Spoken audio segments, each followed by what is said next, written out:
오셨습니다. 환영합니다. 날씨가 아주 더운데요. 더위 속에서도 주님께서 우리의 건강을 지켜주셔서 이렇게 예배 자리로 오게 하신 하나님 은혜에 감사를 드립니다.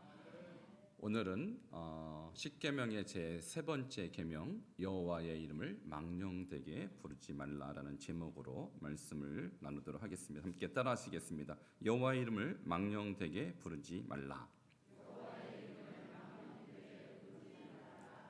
십계명 세 번째 계명입니다. 자, 첫 번째 계명 기억하시죠? 너는 나 외에는 다른 신들을 내게 두지 말라. 자, 두 번째, 너를 위하여 새긴 우상을 만들지 말고. 여기까지만 여러분 기억하시면 돼요. 또 위로 하늘에 있는 것이나 아래로 땅에 있는 것이나 땅 아래 물속에 있는 것에 어떤 형상도 만들지 말며 그것들에게 절하지 말며 그것들을 섬기지 말라. 그렇게 2계명이 나와 있어요. 여러분 1, 2계명과 3계명이 서로 어떤 관계가 있을까요? 관계가 아주 긴밀하게 있습니다. 제가 설명해 드릴 텐데요. 여러분 10계명은 이스라엘 백성이 430년이나 애굽에서 살다가 하나님께서 어느 날 갑자기 하나님 백성 삼으신 다음에 얘들아 하나님은 이렇게 섬기는 거야 라고 하나님을 섬기는 방법을 가르쳐 준 거예요. 그러니까 여러분이나 저나 이스라엘 백성이나 하나님 섬기는 방법을 알고 태어난 사람이 있습니까? 없죠. 그러니까 십계명은 우리가 하나님을 믿기로 작정한 다음부터는 꼭 배워야 되는 거예요. 내가 하나님 믿어야지 해놓고 십계명 별로 배우고 싶지 않아요. 필요 없어요. 하는 것은 하나님 안 믿겠다 그 소리예요. 그러니까 너무나도 하나님을 모르는 이 이스라엘 백성에게 하나님이 나는 이런 하나님이고 너희는 하나님을 이렇게 섬겨야 돼 라고 생활 매뉴얼로 가르쳐 준 것이고 특별히 어떻게 예배하는지 예배 지침서로 가르쳐 준 것입니다. 그러니까 십계명을 보면 다 예배와 관계가 있어요. 그리고 1계명은 예배의 대상에 대한 말씀이죠. 너는 나 외에는 이렇게 했죠. 그러니까 하나님 외에는 다른 신들을 예배하면 안 되는 것입니다. 오직 하나님만 예배하시기를 축원합니다. 그러니까 1계명은 예배의 대상이 only God, 하나님 외에는 예배의 대상이 없고 나머지는 다 잡신이요, 우상이요, 헛된 신이라는 거예요. 그런 신들을 예배하는 것은 잘못된 예배라고 1계명을 통해서 가르쳐 주셨어요. 그럼 2계명은 무엇인가 하면요, 예배 방법이에요. 우리 하나님은 영이십니다. 형상이 없으세요. 그러니까 우리 예배할 때 어떻게 예배해야 됩니까? 영과 진리로 예배를 해야 돼요. 할렐루야. 그런데 우상 숭배자들은 우상을 만들어요. 하늘에 있는 태양신, 그리고 바다에 있는 물고기의 신. 그래서 이방의 우상들은 다 형상이 있어요. 근데 하나님은 나를 그런 식으로 모양 안에 가두지 말라. 나는 무소부재하고 전지전능하고 어디나 있는 신인데 나를 어느 형상 안에 가둬두는 것은 잘못된 거야 라고 예배의 방법에 대해서 말씀하고 있어요. 여러분 이렇게 십계명을 예배학적 관점에서 보면 오늘 3계명도 그냥 이해가 돼요. 여호와의 이름을 부른다. 어떤 장면입니까 지금? 여호와의 이름을 여러분 언제 부르세요?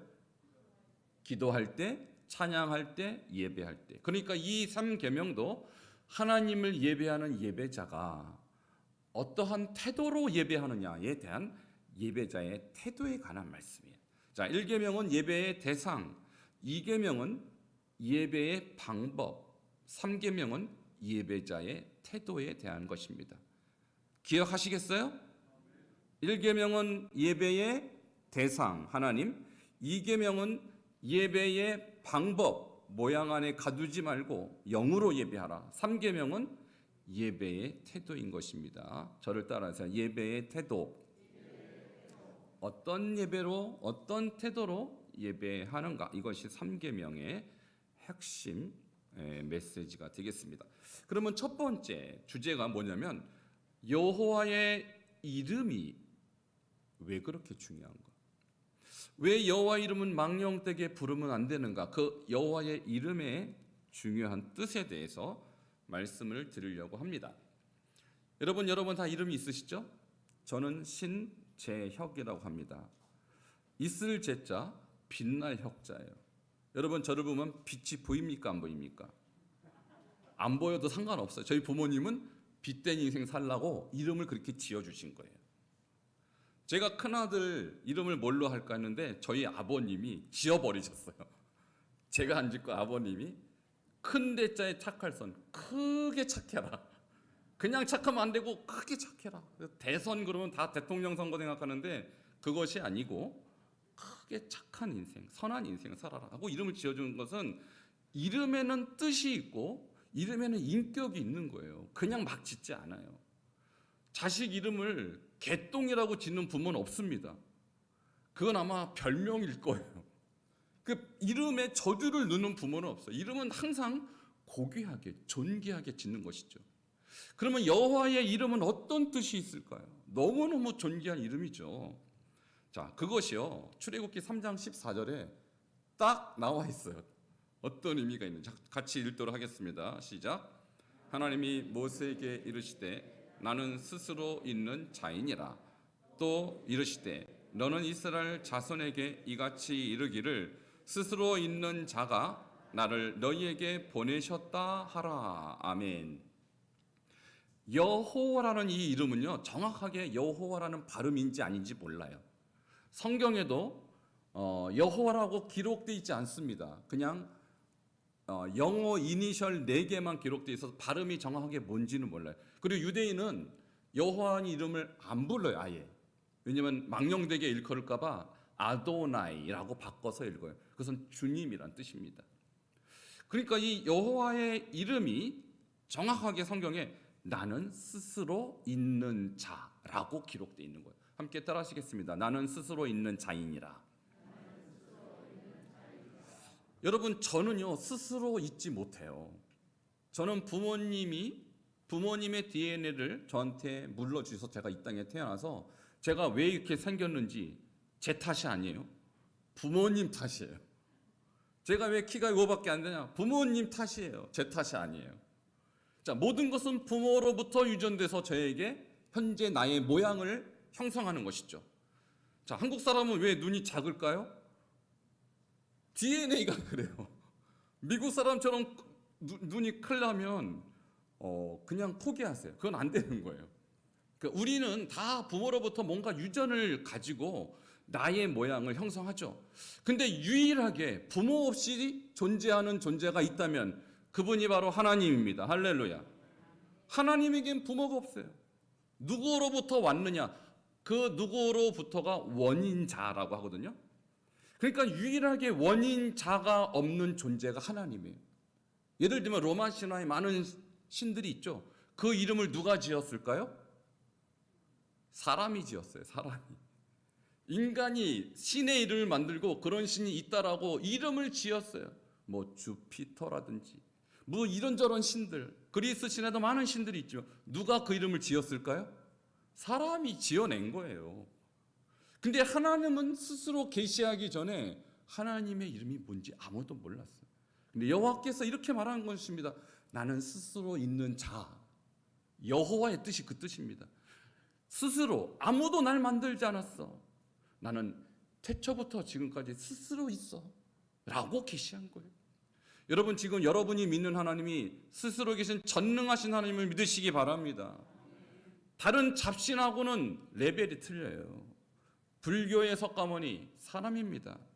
유교의 공자 다 부모로부터 온 존재예요. 이슬람의 마호멧 그냥 인간에 불과해요. 아무리 성인해도 존재, 원인자가 다 있습니다. 그런데 우리 하나님만은 원인자가 없어요. 그분은 어디서부터 어떻게가 없는 절대 주인이십니다. 우리가 믿는 하나님이 그런 분이세요. 자, 그런 하나님을 우리가 함부로 대할 수 있습니까? 나의 존재의 근거가 되시는 분이 그 하나님이에요. 이 세상에 보는 모든 물체의 근원이 되신 하나님이에요. 그러니까 나는 스스로 있다라는 말은 모든 게 그분이 원인이라는 거예요. 나의 존재, 이 땅의 존재, 우주의 존재 우연일까요? 과연? 우연이 아닙니다. 하나님이 창조하셨습니다. 스스로 있다라는 이 원인자가 이 땅에 보이는 모든 것의 근원이에요. 그리고 그분이 창조하신 것입니다. 이 여호와의 이 의미를 조금 더 분석해보는 존재하다, 하야라는 단어에서 시작돼서 하야. 우리가 성경을 주야로 묵상하고 마음에 새기다 할 때 새기다도 하야라고 제가 말씀드렸죠. 그러니까 새기다는 말씀을 마음에 존재하게 하다 그런 뜻입니다. 영어로는 비동사인데 존재예요.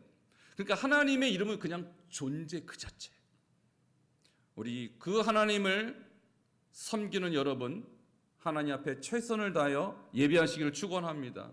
그러니까 그 이름은요 도저히 흉내낼 수 없는 이름이고 그 이름 앞에 감히 비견할 수 있는 이름은 없습니다. 그러면요 우리가 두 번째 주제로 여호와의 그 위대한 이름, 그 전능한 이름을 부른다라는 것은 무엇을 뜻할까요? 이것이 두 번째 주제입니다. 자, 여호와의 이름을 부른다는 것은 구체적으로 어떤 행동을 우리에게 말하고 있는 것일까요? 서두에도 말씀드렸지만 우리가 언제 여호와의 이름을 부릅니까? 기도할 때 하나님하고 우리가 여호와를 부르죠. 또 찬양할 때도 나의 힘이 되신 여호와여 하고 여호와 이름을 찬양할 때 불러요. 그러니까 기도하고 찬양하고 예배하는 것이 여호와의 이름을 부르는 주요 상황이 되는 것이죠. 그러니까 예배와 관련이 되어 있다는 거예요. 여호와의 이름을 부른다는 그 행위는 창세기 4장 26절에 그 의미가 등장합니다. 처음으로 여호와의 이름을 불렀다라고 기록이 되어서 함께 읽겠습니다. 시작. 셋도 아들을 낳고 그의 이름을 에노스라 하였으며 그때의 사람들이 비로소 여호와의 이름을 불렀더라. 아멘. 아담과 하와의 두 아들이 있었죠. 가인과 아벨. 가인이 아들을 죽이고 그 후에 세 번째 아들이 셋이에요. 그러면 이 땅에는 아마 가인의 족속들이 때를 지어 살고 있었을 테이고 그들은 여호와를 떠났기 때문에 하나님을 부르지 않았습니다. 그러니까 그들은 예배자가 아니었어요. 그들은 반하나님적, 반여호와의 길을 걸었던 죄의 무리로 살았을 것입니다. 그때 하나님이 하나님의 백성을 다시 세웁니다. 그것이 셋의 후손이고 그 이름이 에노스예요. 그래서 에노스의 자손들은 여호와의 이름을 그때부터 부르면서 여호와를 예배했던 거예요. 그래서 에노스의 후손에서 노아가 나오고 노아의 후손에서 아브라함이 나오고 아브라함의 후손에서 예수 그리스도가 나온 것입니다. 할렐루야. 여호와의 이름을 부르는 계보가 그렇게 형성이 되고 그 예수님을 부르는 계보가 우리까지 이어진 줄 믿으시기 바랍니다. 여호와의 이름을 부르는 것은 예배자를 뜻하는 거예요. 시편 50편 15절에는 여호와를 부르는 것을 기도로 비견합니다. 같이 15절 읽겠습니다. 시작. 환난 날에 나를 부르라. 내가 너를 건지리니 내가 나를 영화롭게 하리로다. 아멘. 환난 날에 여호와를 부르는 이유는 그분께 도움을 구하는 기도를 위해서 부르는 것이죠. 자, 우리가 여호와의 이름을 부르면 전지전능하신 하나님, 창조주 하나님, 온 땅에 충만하신 하나님이 우리를 도우실 줄 믿으시기 바랍니다. 그 이름은요, 우리를 구원하기에 충분한 능력이 있는 위대한 이름입니다. 또 여호와의 이름을 우리가 찬양할 때 부르죠. 자, 이사야 42장 11절도 여호와의 이름을 부르는 것에 대한 설명이 되어 있습니다. 함께 읽겠습니다. 시작. 광야와 거기 있는 성읍들과 게달 사람이 사는 마을들은 소리를 높이라. 셀라의 주민들은 노래하며 산 꼭대기에서 즐거이 부르라. 아멘. 이것은 이사야 42장이 여호와의 메시아가 이 땅에 왔을 때 온 백성, 온 민족이 하나님을 찬양하게 될 것이라는 예언적 메시지인데요. 거기에서 광야에 있는 사람이든 산에 있는 사람이든 여호와를 즐거이 부르라. 부르라는 찬양을 의미하는 것이죠. 여러분, 예수님이 재림하실 때 이 땅에 복음을 전하는 선교사들의 사역을 통하여 광야에서도 여호와 이름, 예수님 이름을 부르게 될 것이고 산 꼭대기에서도 예수님의 이름을 부르게 될 줄 믿으시기 바랍니다. 이것이 바로 여호와의 이름을 부르고 찬양하는 자들의 음성인 것입니다. 이와 같이 여호와의 이름을 부르는 것은 예배하는 곳, 또 기도하고 찬양하는 곳에서 부른다는 사실을 성경이 말하고 있습니다. 그럼 우리는 지금 예배하면서 여호와의 이름을 부르고 지금도 우리도 기도와 찬양으로 여호와의 이름을 부르고 있는데 망령되게 부르는 것은 또 무엇을 의미하는가요? 자, 세 번째 주제입니다. 망령되게 부른다는 말의 의미는요, 이런 것입니다. 망령되다라는 말이 원어로 보면 샤우라고 이렇게 되어 있는데 이것은 거짓된 위선적인 그런 뜻이에요. 그러니까 여호와 이름을 부르긴 불러요. 주여 하고 부르는데 거짓된 마음으로, 위선적인 마음으로 부르는 사람이 있다는 거예요. 찬양할 때도 나의 힘이 되신 여호와여라고 찬양은 하지만 하나님이 볼 때 그 찬양이 거짓되고 위선적인 찬양일 수도 있다라는 거예요. 그러니까 제가 오늘 서두에 말씀드렸죠. 3계명은 예배자의 태도에 대한 문제라고요. 같은 예배인데 같은 형식을 갖고 있는데 그 마음에 여호와에 대한 참 경외함이 있는가, 아니면 그냥 형식적으로 입술뿐인 예배를 드리고 있는가, 그 부분에 대한 교훈이 바로 3계명이라는 거예요. 이 3계명을 해설한 것이 레위기 19장 12절입니다. 같이 19장 12절도 함께 읽겠습니다. 시작. 너희는 내 이름으로 거짓 맹세함으로 내 하나님 여호와의 이름을 욕되게 하지 말라. 나는 여호와이니라. 여기 여호와 이름이 또 나오죠. 나는 스스로 있는 자니라. 나는 네가 말하는 걸 다 듣고 있다.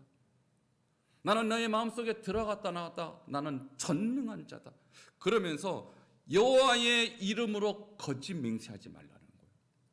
우리가 이렇게 할 수 있어요.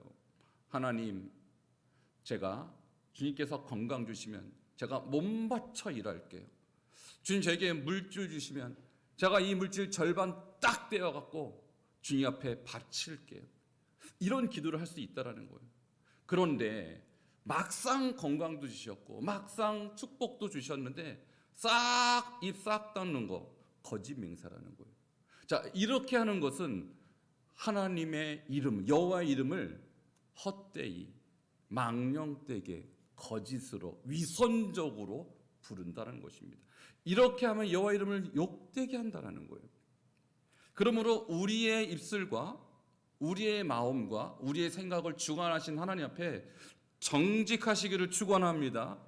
하나님은 우리의 생각, 입술, 마음을 다 아셔요. 특별히 이 거짓 맹세와 관계된 중요한 성경의 가르침은 서원과 관계가 있습니다. 서원. 여러분, 서원이 뭔지 아시죠? 중요할 때, 아주 위급할 때 주님, 이 문제만 해결해 주시면, 주님 저에게 이 기도만 들어주시면 뭐든지 하겠습니다. 이게 서원이에요. 근데 이 서원을요, 이행하지 않은 사람도 있고 이행한 사람도 있어요. 이행하지 않은 것은요, 여호와의 이름을 망령되게, 거짓되게, 위선적으로 찾은 사람이에요. 마치 다 할 것처럼 했지만 실제로 안 했잖아요. 이것이 바로 거짓 맹세이고 서원을 행하지 않은 자의 이 여호와 이름을 망령되게 한 자의 모습인 것이죠. 사무엘상 1장 11절에 보면 누가 서원했냐면 한나가 서원했어요. 이 한나는 서원했고 이행했고 그 결과는 너무나도 복된 것이었습니다. 우리 함께 서원을 이행한 한나 이야기 1장 11절 같이 읽겠습니다. 시작. 서원하여 이르되 만군의 여호와여, 만일 주의 여종의 고통을 돌보시고 나를 기억하사 주의 여종을 잊지 아니하시고 주의 여종에게 아들을 주시면 내가 그의 평생에 그를 여호와께 드리고 삭도를 그의 머리에 대지 아니하겠나이다. 아멘. 자, 자식이 없던 이 한나 너무나도 슬퍼했습니다. 주님께 기도하는 거예요. 주님, 저에게도 아들을 주세요. 이 아들 주시면 주님께 바치겠습니다. 이렇게 기도했다라는 거예요. 자, 그런데 하나님께서 공의를 여기셔서 그의 소원 기도를 들으시고 아들을 주셨어요. 근데 문제는 지금부터죠. 자, 화장실 들어갈 때하고 나갈 때 마음이 바뀌죠. 자, 막상 아들이 태어나서 내 품에서 아들 젖을 먹이고 키우는데 눈에 넣어도 아픕니까? 안 아픕니까? 실제로는 아프지만 안 아플 만큼 사랑스럽죠. 근데 이 자식을 지금 바치기로 소원했어요. 바쳐야 돼요? 말아야 돼요? 바쳐야죠. 왜? 서운했으니까. 서운 안 했으면 몰라요. 서운했잖아요. 근데 이 위대한 한나는 아들을 바쳤습니다. 젖대자마자 아마 유대인들은요 3살 때까지는 젖을 먹인 것 같아요. 3살 때쯤 아장아장 걸어갈 때쯤 이 아들을 제사장에게 바쳐버리고 그를 평생 주의 전을 섬기는 그런 종으로 바쳐버렸어요. 이것은요 정말 쉽지 않은 거예요. 그렇게 했을 때 하나님께서 이 사무엘을 이스라엘의 등불과 같은 위대한 선지자로 만드셨습니다. 할렐루야. 서원을 이행하는 자에게 하나님은 정말 상상할 수 없는 그런 복을 주시는 것입니다. 이것이 바로 여호와의 이름을 잘 부르고 여호와의 이름을 합당하게 부른 자의 모습인 것입니다. 그런데요, 여호와께 서원을 하고 이행하지 않은 사람은 합당하지 않게 그 이름을 부른 것이죠. 망령되게, 거짓되게 부른 것이죠. 한 사례를 발표하면 여러분이 너무너무 잘 아시는 야곱이 그랬어요. 야곱은 참 질이 안 좋아요. 이 사람은 너무 거짓말도 잘하고 속이기도 잘하고 서원도 안 지켰어요. 이런 사람이 믿음의 조상의 계보에 있다는 건 이건 은혜 중에 은혜예요. 창세기 28장 20절 야곱이 뭐라고 서원했는지 한번 보도록 하겠습니다. 시작. 야곱이 서원하여 이르되 하나님이 나와 함께 계셔서 내가 가는 이 길에서 나를 지키시고 먹을 떡과 입을 옷을 주시어 21절 시작. 내가 평안히 아버지 집으로 돌아가게 하시오면 여호와께서 나의 하나님이 되실 것이요. 자, 이 상황을 여러분 아시죠? 형을 피해서 장자권을 거짓으로 취했잖아요. 그래서 형이 죽이려 하니까 에서를 피해서 도망갑니다. 삼촌 라반의 집으로. 근데 가는 길에 그가 길에서 잠을 자요. 돌베개를 베고 잠을 자는데 꿈에서 사다리가 왔다 갔다, 천사가 사다리에서 왔다 갔다 하나님이 임재하는 꿈을 꿔요. 그리고 나서 깨자마자 하나님께 서원합니다.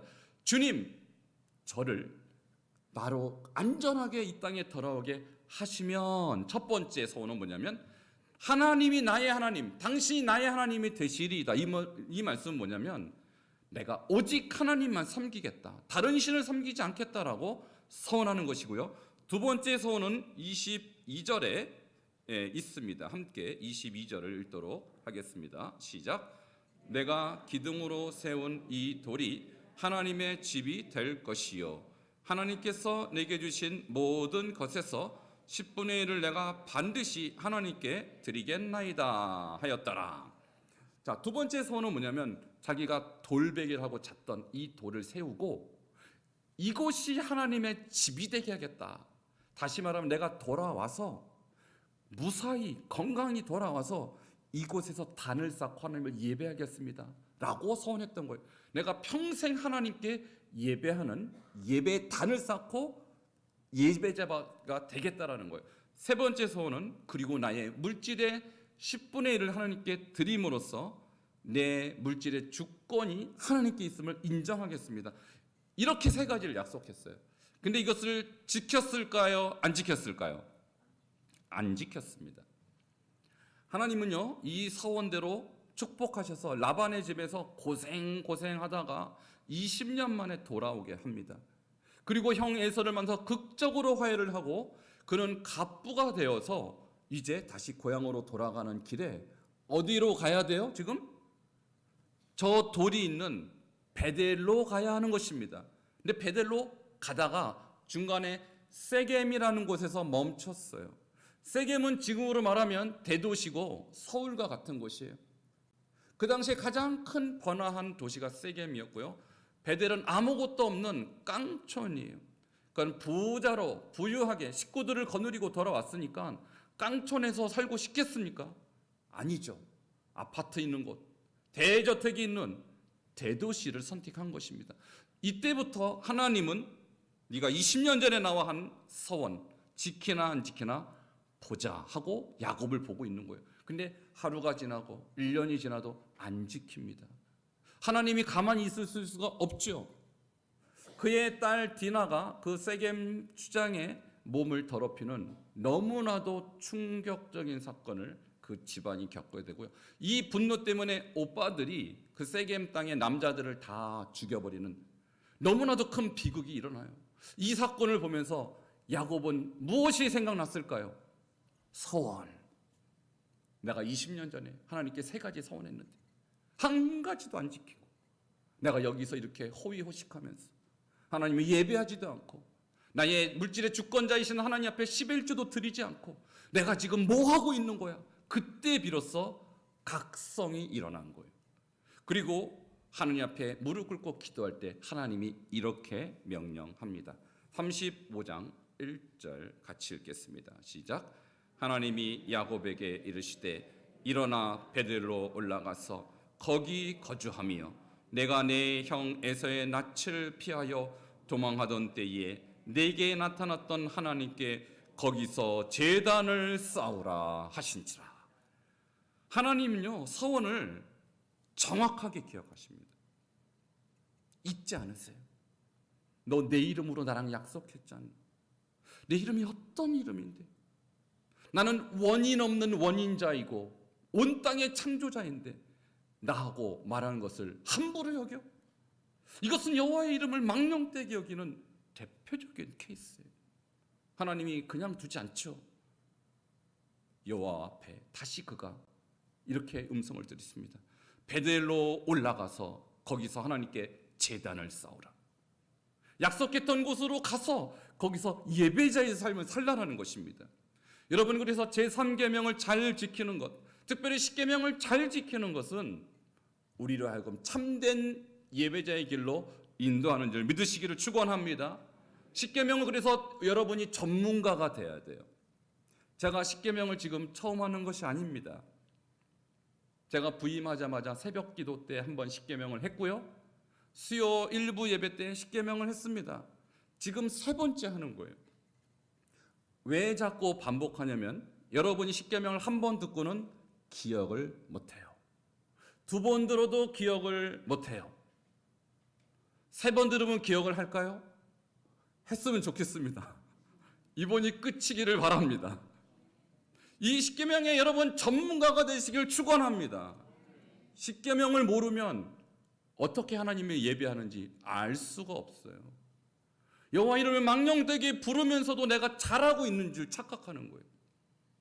야곱을 보십시오. 잘 살고 있다고, 하나님께 복받고 살고 있다고 착각했는데 알고 보니 나는 예배자로서 꽝이고 하나님 앞에 드려야 할 물질도 드리지 못하는 하나님 이름을 망령되게 부르는 죄인 중에 죄인으로 묘사되고 있다는 것입니다. 민수기 30장 2절은 서원에 대해서 이렇게 우리에게 가르칩니다. 함께 읽겠습니다. 시작. 사람이 여호와께 서원하였거나 결심하고 서약하였으면 깨뜨리지 말고 그가 입으로 말한 대로 다 이행할 것이니라. 아멘. 사람이 누구에게 서원했거나? 여호와가 누구예요? 스스로 계신 원인 없는 원인자, 온 우주의 절대자, 창조자, 그분께 내가 뭘 말하면요 하나님은 기억하십니다. 절대 깨트리면 안 되는 거예요. 근데 그 이름을 망령되게, 우습게, 하찮게, 거짓되게 여기는 것은 하나님 앞에 결단코 죄 없다 하지 아니하리라고 오늘 말씀하고 있는 것입니다. 시편 15편도 이 서원에 관한 굉장히 중요한 말씀을 하고 있습니다. 누가 여호와의 장막에, 누가 여호와의 성산에 오를 수 있는가? 누가 예배자로서 하나님 앞에 합당한가? 누가 하나님과 영적으로 교제할 수 있고 동행할 수 있는가? 하나님은 거짓 예배자와 함께 하실 수 없습니다. 15편 4절에 이렇게 말씀하고 있습니다. 같이 읽겠습니다. 시작.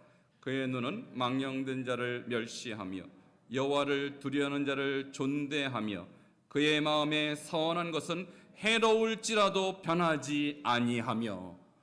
이 서원을 지키면 내 시간이 없어지고, 이 서원을 지키면 내 물질이 없어지고, 이 서원을 지키면 내 자녀가 내 눈앞에서 사라지고, 그래도 지키라는 거예요. 왜? 여호와는 그렇게 우리가 경홀히 만만하게 볼 수 있는 분이 아니라는 거예요. 이 놀라우신 여호와 하나님 앞에 여러분이 어떤 말씀으로, 어떤 고백으로, 어떤 서원으로 나아가든지 반드시 지켜야 그것이 여호와의 이름을 망령되이 일컫지 않는 그런 자라는 것입니다. 네 번째 마지막 주제입니다. 그러면 예수님은 이 3계명을 어떻게 가르쳤을까요? 산상수훈 마태복음 5장 33절부터 37절에 예수님이 3계명을 해설해 놓은 구절이 있습니다. 함께 33절 읽겠습니다. 시작. 또 옛사람에게 말한 바 헛맹세를 하지 말고 내 맹세한 것을 주께 지키라 하였다는 것을 너희가 들었으나. 여기서 옛사람이라는 것은 구약에서 특별히 시내산에서 하나님과 언약을 맺고 십계명을 받은 그 이스라엘의 조상들을 말하는 거예요.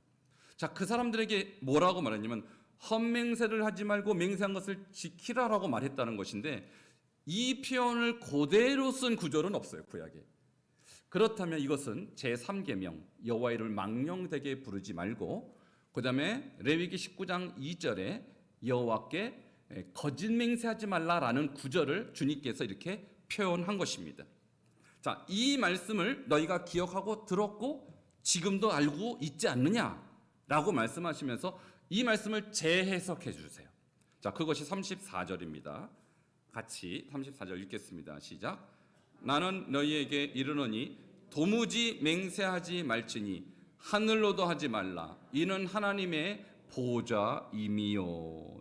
자, 이 말씀은 뭐냐면 아예 맹세 자체를 하지 말라는 거예요. 이 맹세라는 것은 아까 서원과 마찬가지인데 이런 것입니다. 하나님과 사람 앞에 내가 이것이 진실하다, 내가 하는 말이 확실하다는 것을 증명하고 보증하기 위해서 맹세합니다. 특별히 누구에게 맹세합니까? 하나님께 맹세해요. 근데 사람들이 생각해 보니까 하나님께 맹세해놓고 이것이 거짓으로 드러나면 큰 벌을 받을까봐 하나님 이름 빼고 하늘로 바꿔서 맹세를 했어요. 근데 그 의도는 뭐예요? 이 말이 거짓말이라는 것을 숨기기 위해서, 포장하기 위해서 맹세를 한다 이 말입니다. 그러니까 하나님이 그러는 거예요. 그렇게 맹세하려면 하지도 말아라. 너의 의도는 지금 거짓말로 사기치려고 하는 거 아니냐. 여러분, 제가 우리 교회 성전 건축을 위해서 지금 기도하고 있고 많은 전문가들을 만나고 있는데요. 그 전문가들 중에서도 진짜 전문가가 있고 가짜가 있더라고요. 이 가짜는 뭐냐? 이름은 성전 건축 전문가인데 전혀 모르면서 건축 전문가 행세를 하고 뭐 하려고 그러면 명함 파고 이 상호를 내냐면 사기치려고요. 누구를 대상으로? 교회를 대상으로 사기치려는 사람이 있어요. 명함은 화려해요. 근데 뒷조사를 해보니까 다 이 사람은 사기꾼이라고, 절대 속지 말라고. 이런 사람이 다 있어요. 버젓이 어느 교회 장로, 권사 이렇게 명함이 파여 있어요. 자, 이 사람은 처음부터 목적이 뭐다? 사기치는 거예요. 이런 사람은요, 나중에 무슨 벌을 받을지 알 수가 없어요. 얼마나 대담히 사기를 치는지. 그러니까 이런 사람을 보고 하늘로도 땅으로도 심지어 너의 머리카락으로도 걸지 말고 맹세 자체를 하지 말아라. 그냥 그러면 예스면 예스고 노면 노지. 뭘 맹세를 하냐? 약간 예수님의 관점이 이것입니다. 우리가 삶이 진실하면 맹세 같은 거 할 필요 없다라는 거예요. 내 말이 늘 진실한데 왜 맹세라는 그런 극단적인 방법으로 사람들에게 나의 진실성을 자꾸 호소합니까? 그러니까 진실한 사람은 맹세할 필요 없고 그의 삶이 진실이고 그의 말이 진실하는 거예요. 여러분, 사람 앞에서 진실하시기를 축원합니다. 이렇게 사는 삶이 여호와의 이름을 망령되게 부르지 않는 거예요. 정리하겠습니다. 서원은 하나님과의 관계 속에서 진실해야 되고, 이 맹세는 인간과의 관계에서 진실에 대한 교훈인 것입니다. 제3계명은 여호와를 경배하는 자의 태도, 진실해야 돼요. 겉과 속이 같아야 되고요. 교회 안에서와 교회 밖의 삶이 같아야 돼요. 자, 이런 변질되지 않는 진실함을 가지고 여호와께 기도하고 찬양하고 예배할 때 그 예배를 하나님이 받으신 줄 믿으시기를 축원합니다. 우리 교회 성도님들 제3계명 잘 지켜서 여러분이 부르는 그 이름, 거룩한 이름, 놀라운 이름, 존귀한 이름이 욕되지 아니하도록 여러분이 힘써 주시기를 바랍니다. 함께 기도하겠습니다. 우리 오늘 말씀 통해서 우리에게 주신 하나님의 음성 듣기를 바랍니다. 제3계명 너무나도 중요한 예배자의 태도에 관한 계명입니다. 주님, 제가 진실되게 여호와를 부르고 찬양하고 기도하게 하시고, 내가 여호와 앞에 기도한 것, 서원한 것, 주님 앞에 고백한 것은 진실되게 이행하는 그런 참된 예배자 되게 하시옵소서. 함께 기도하겠습니다. 하나님, 은혜와